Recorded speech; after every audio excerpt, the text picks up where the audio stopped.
Fica Café, el podcast de CREAP España. Presenta Antonio San José. ¿Qué tal? Bienvenidos a una nueva edición de Fica Café. Tenemos aquí ya todo preparado para hablar en los próximos minutos de lo que más nos gusta, de lo que nos apasiona, de comunicación.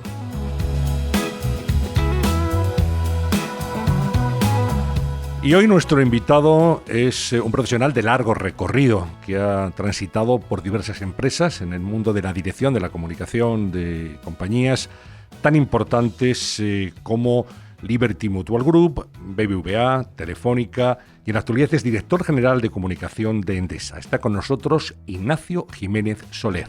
Bienvenido. Muchas gracias. Gracias a vosotros por invitarme.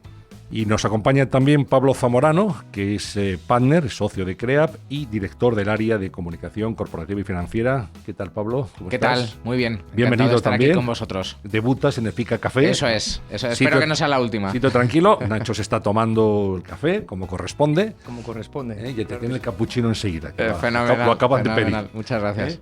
Bueno, Ignacio Jiménez Soler, aparte de su faceta de director de comunicación, es licenciado en periodismo, es autor de Comunicación e Innovación, El efecto holograma, 2 libros que hablan de comunicación, y ahora mismo de la nueva desinformación, 20 ensayos breves contra la manipulación. Desde luego es un libro, Nacho, que tiene absoluta actualidad.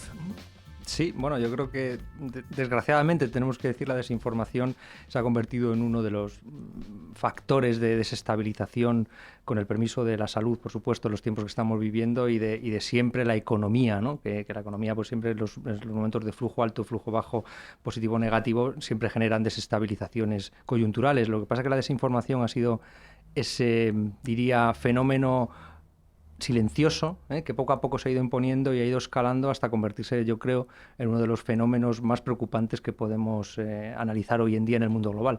Pero fíjate que mucha gente que nos escuche ahora dirá, pero ¿cómo desinformación? En un momento en el cual hay una oferta informativa más amplia que nunca. Te puedes informar con prensa escrita, radio, televisión, a través de Internet, digitales, redes sociales, en fin.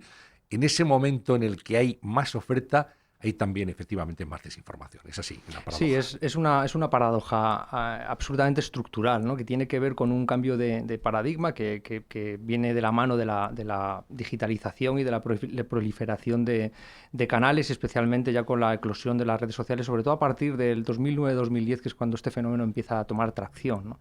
Y esa paradoja se da básicamente porque por primera vez en la historia está pasando una cosa que no había sucedido antes. La desinformación siempre ha existido, ¿no? en la historia, ¿no? Desde el Antiguo Testamento hasta pasando por la historia antigua, a los episodios más llamativos del siglo XX, siempre la desinformación ha estado en medio, ¿no? Generando algún tipo de desestabilización.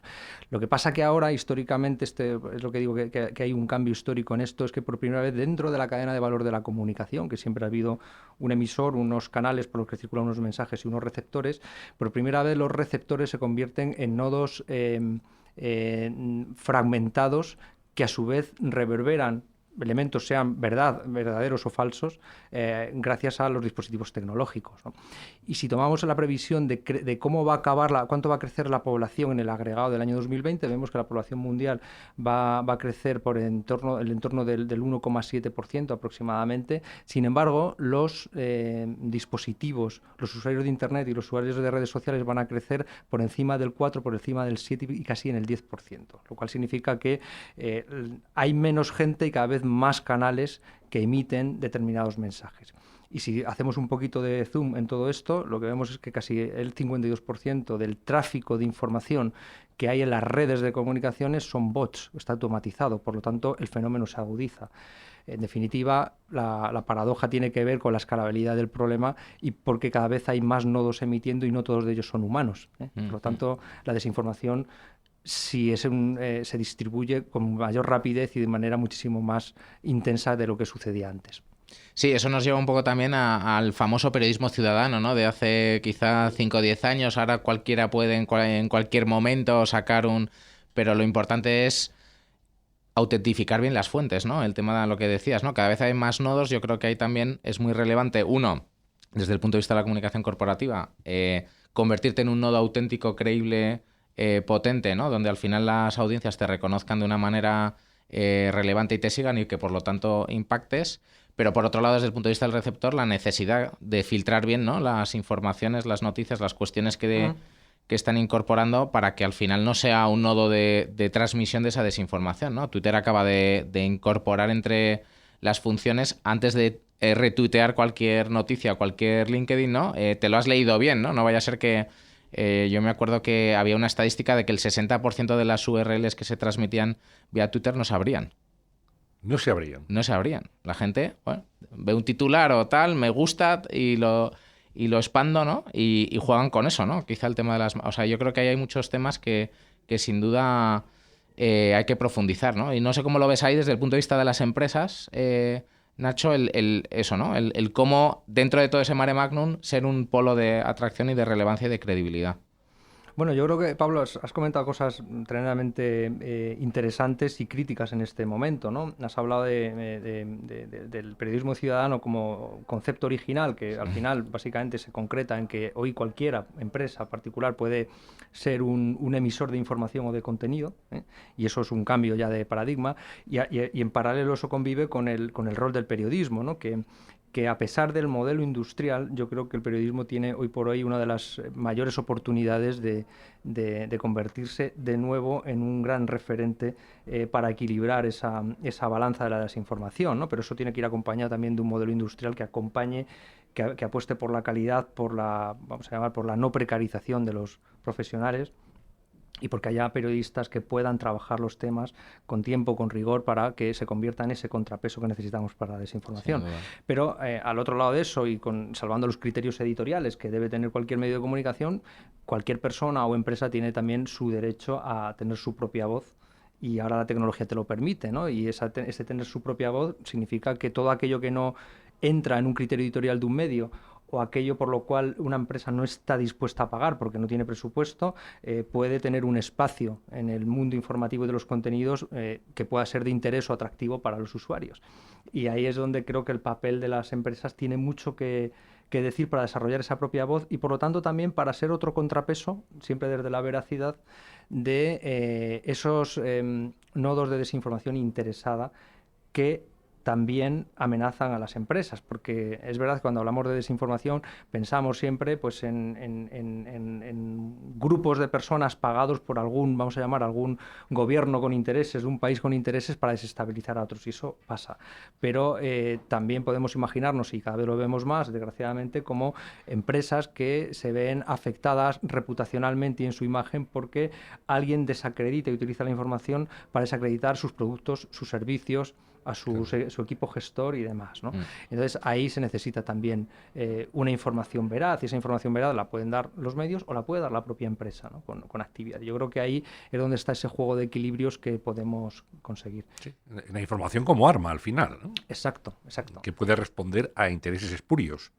Puede ser, porque efectivamente todos los que estamos aquí, sí, y tú, Antonio, lo conoces muy bien, ¿no? Oye, pues al final una fuente puede ser una fuente para bien, o puede ser una fuente para hacer el mal. Sí. Y te pueden utilizar como periodista, como un elemento dúctil, ¿no? Me llama la atención que tú en tu libro sostienes que vivimos en una sociedad amorfa. Bueno, eso tiene un porqué. De hecho, cuando empecé a redactar las primeras notas del libro, la clave de la libreta era Amorfos, era como se llamaba, ¿no? Era el título original. ¿Y por qué Amorfos? Porque hablaba antes de la diferencia o el cambio histórico, ¿no? Vamos a tomar el siglo XX y el siglo XXI, que todos los que estamos aquí, muchos de los que seguro que nos escuchen, hemos transitado entre ambos siglos, ¿no? En el siglo XX había una percepción bastante menos heterogénea de las cosas, ¿no? Había como siempre como dos bloques o tres bloques máximo, ¿no? La gente pensaba una cosa o pensaba otra, o algún outsider que mantenía un equilibrio, ¿no? Y ahora mismo tomando el concepto de Saumann, ¿no? De vida líquida, ¿no? Lo que está sucediendo es que en ese entorno de hiperfragmentación de audiencias y de canales, lo que está pasando es que tenemos de nuevo esa paradoja de el mayor acceso a la información que habíamos tenido en la historia y, sin embargo, probablemente sea el momento en el que menos sepamos de las cosas, debido a esa gran avalancha de contenidos y de impactos que están en el orbe. Entonces, para estar bien informados hay que hacer un gran esfuerzo, para pasar de la opinión al criterio hay que hacer un gran esfuerzo, y si no lo hacemos, pues tenemos esa especie de deformación de la realidad, porque no tenemos una visión, una percepción clara de cómo son las cosas, ¿no? De ahí viene el concepto de sociedad amorfa. La verdad es que es bastante interesante, porque yo creo que uno de los grandes retos que tenemos ahora en comunicación corporativa es impactar, ¿no?, en las audiencias. O sea, hablábamos de muchos nodos, de muchas fuentes. ¿Cómo impactamos al final en la audiencia? Porque además, lo que tú decías, primero por interés, segundo porque reciben tantos mensajes que hasta qué punto, oye, diferencias el tuyo del de la competencia, ¿no? Ahí yo no sé, se hablaba mucho también de pasar del storytelling al story doing, ¿no? Si al final esa es una de las claves, cómo construir, para mí, no sé cómo lo ves tú ahí, Nacho, cómo construir mensajes que realmente impacten en tu audiencia y que sean realmente relevantes, ¿no? No sé si compartes que quizás es uno de los retos ahora mismo el distribuir la información ya no es súper fácil, ¿no? Tienes mogollón de canales, lo estábamos comentando, el punto es cómo consigo al final llegar a mi audiencia y que realmente eso genere un comportamiento, que ya es un poco para nota, ¿no? Efectivamente, la enorme fragmentación choca directamente con las posibilidades de ser relevantes, ¿no? Porque cada vez todos intentan competir por ese hueco, ese espacio de atención, ¿no? Y la atención está cada vez más cara. Entonces, yo creo que aquí el gran aliado para todo esto, para la comunicación, no es hacer un buen contenido, que eso lo puede hacer ya cualquiera, ¿no? Y que tener una cierta rutina o estandarización de cómo lo generas, ¿no? La historia está en tratar de ser siempre interesante y ser útil para la ciudadanía.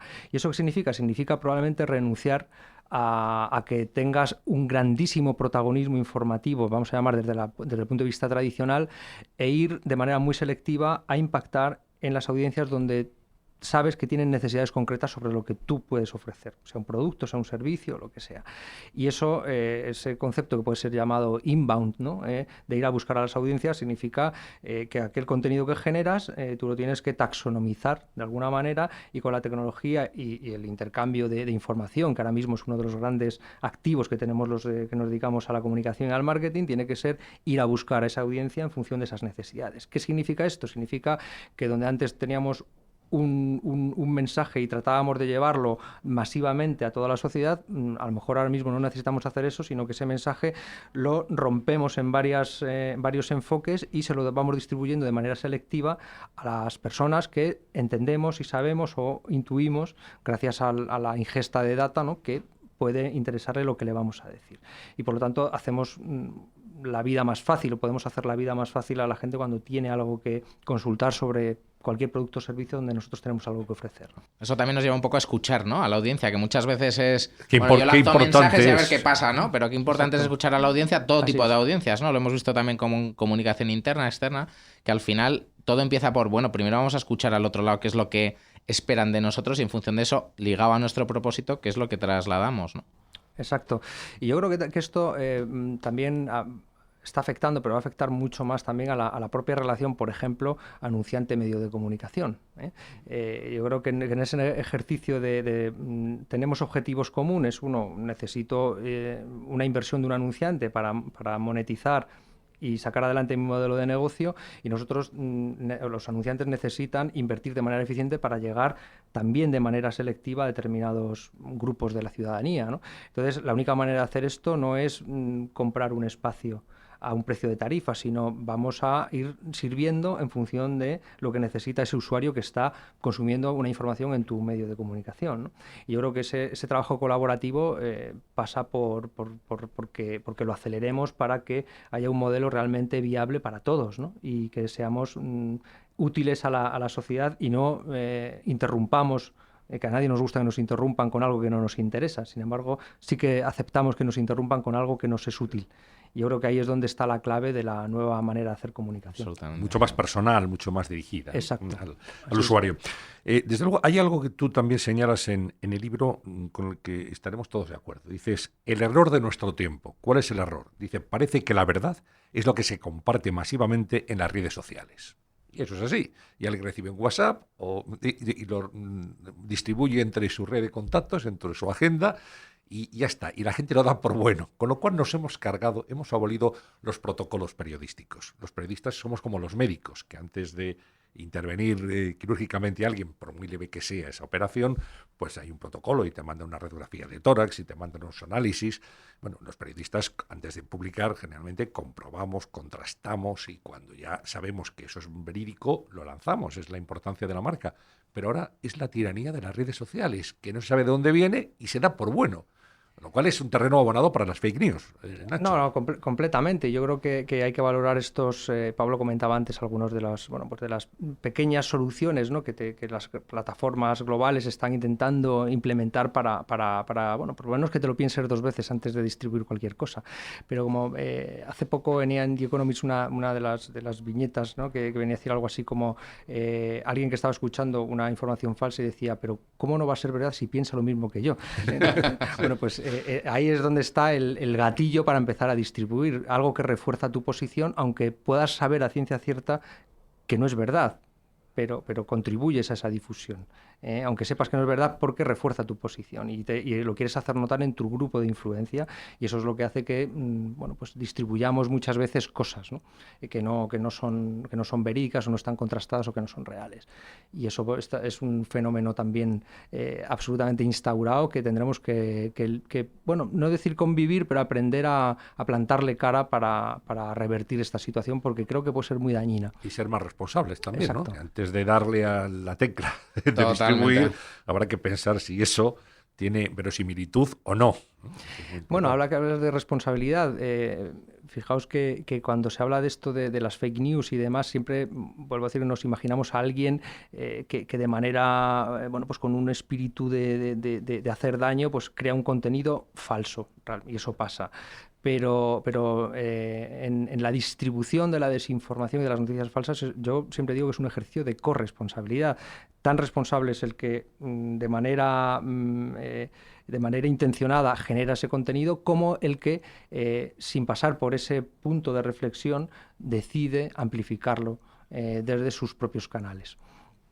Sí, eso nos lleva también un poco, que hemos comentado alguna vez Antonio y yo, ¿no? El tema de los medios de comunicación, cuán importantes son para transmitir tu mensaje, pero cómo ahora también con los nuevos medios, sobre todo, se están difuminando algunas cuestiones que ligado a esto eran esenciales, ¿no? El editor que realmente te revisa las noticias. Yo me acuerdo cuando empezaba mi carrera profesional en el mundo del periodismo, cuando yo le vendía una noticia a mi jefe, me hacía preguntas. Oye, ¿has hablado con las fuentes? ¿Lo has chequeado? ¿Has visto tal? Oye, es que esto no hay ningún encaje, no tiene un ángulo informativo.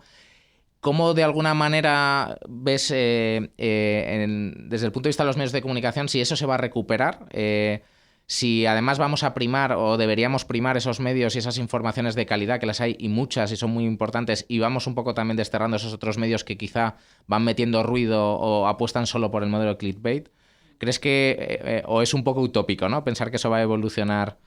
Bueno, realmente no lo sé, ninguno tenemos una bola, cristal, ¿no? Pero de cristal para verlo, pero yo creo que debería ser así y esperemos que sea así. Yo creo que decía antes que vivimos un mundo, una época donde, con el permiso de los modelos industriales de los medios de comunicación, es una época con grandísimas oportunidades para el periodismo, y si renunciamos a esos básicos que tú estabas comentando o no se cumplen, pues difícilmente habrá un futuro de calidad para el periodismo. Pero si se cumple eso y se refuerza, pues el periodismo seguirá teniendo un papel muy, muy relevante en la sociedad en la que estamos viviendo ahora. Escuchas Fica Café, el podcast de CREAP España.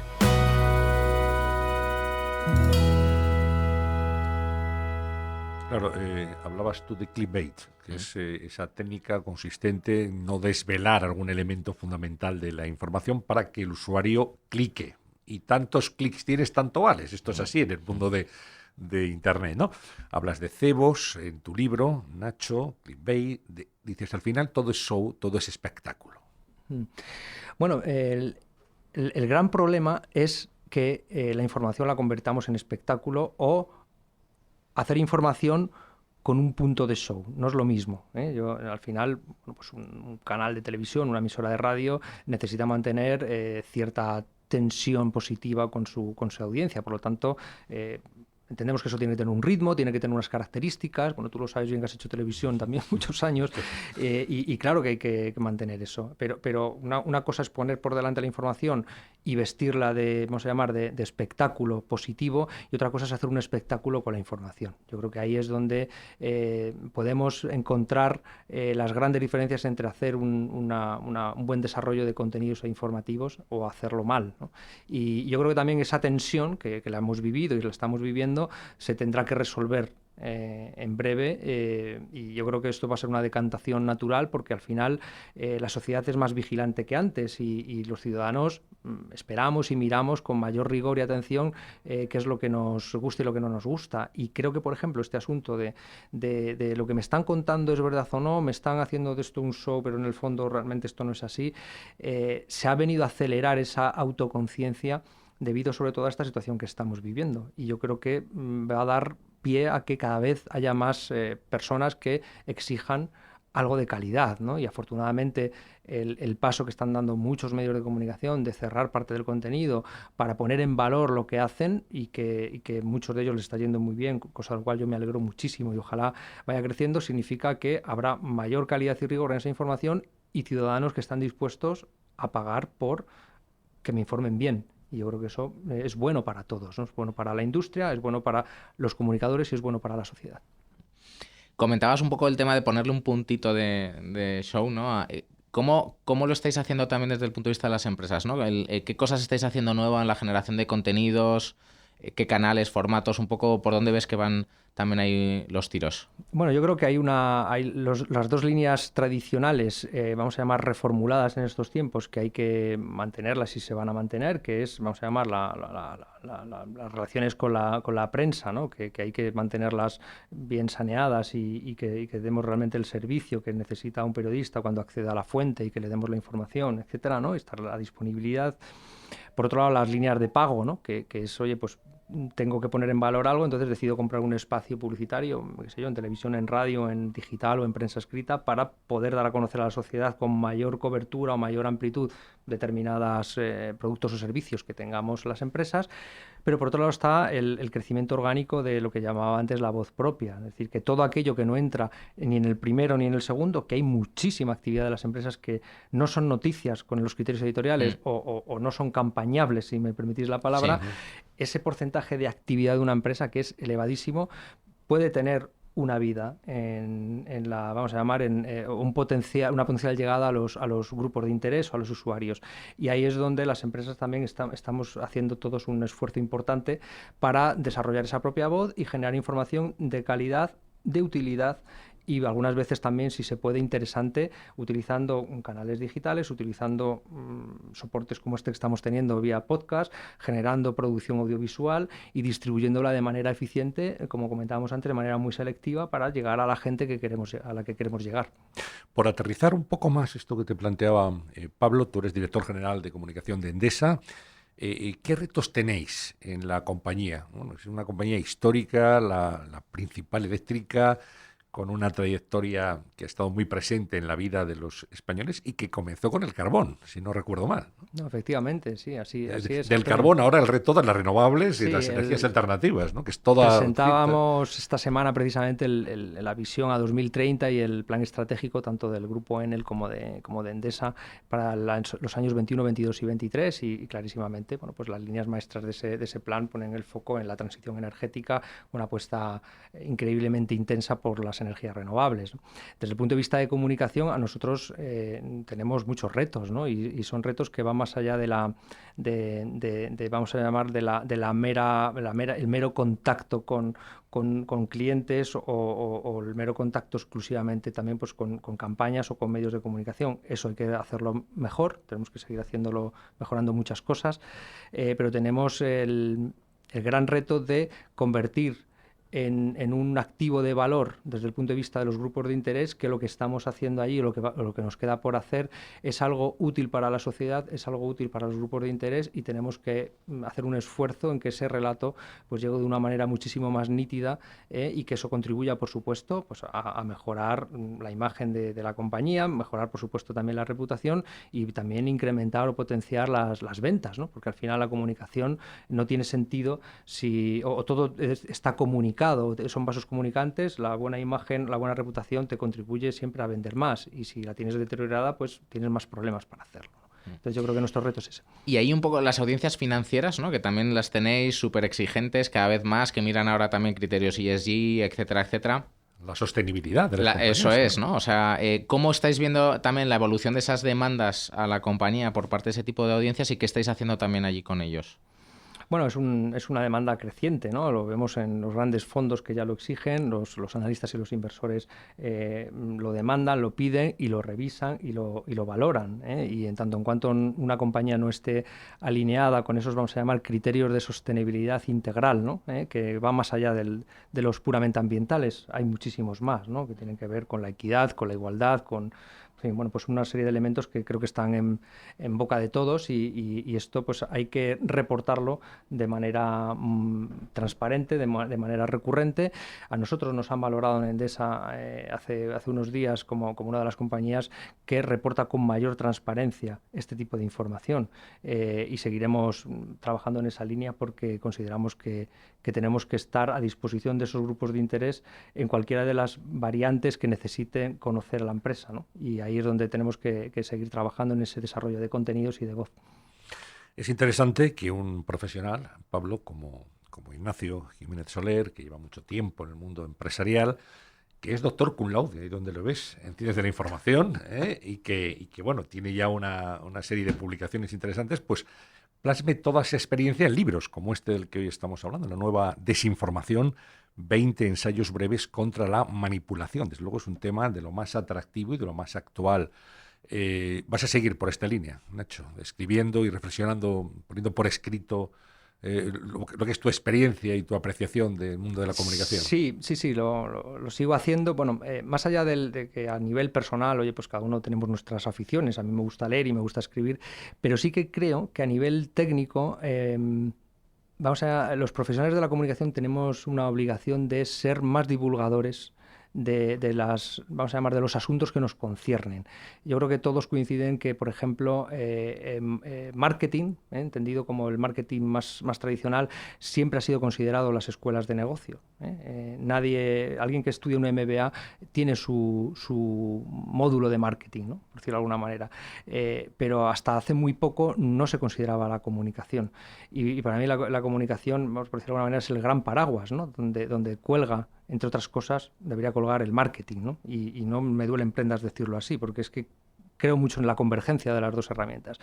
Entonces, más allá de dejarnos ver, creo que lo importante es que, aparte, que lo que tenemos que es contribuir cada uno a su manera a aportar criterio y análisis y herramientas para que los que vamos a llamar nuestros CEOs o nuestros presidentes los decisores de las empresas consideren que la función de comunicación realmente es estratégica y tiene algo que aportar al management de las compañías. Y que esté además el director de comunicación en el comité de dirección, que también pueda conocer 360 grados la compañía, porque un director de comunicación, digamos, desconectado del día a día de su empresa, pues puede inducir también a error y a comunicar informaciones que no sean exactas. Es muy importante eso. Es también, importante, ¿no? Sí. Y tanto la aportación de valor como la declinación de todos esos elementos, vamos a llamar críticos, que puede manejar una organización. Pablo.